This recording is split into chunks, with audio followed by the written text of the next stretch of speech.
This video may be almost a month late, but I mind my business, so you should too. But anyways, travel with me on a plane for the very first time to Cali on the west side for the very first time.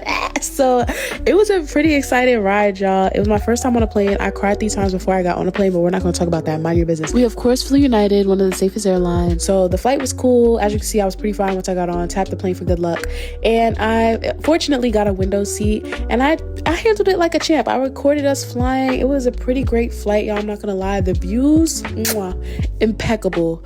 I felt like I was in heaven. But the landing, I honestly felt like I would never touch grass again, and I had to say a prayer. Like I was scared. I was scared. But we arrived at the Westin Hotel safely, and we saw a Ghostbusters themed car. I thought that was pretty cool. The hotel was cute. And then surprise, we went to In-N-Out. This is my first time trying In-N-Out, and I had to get a hat. I just had to. But the food was mid. But if you go, get everything animal style. But that's it. Mwah.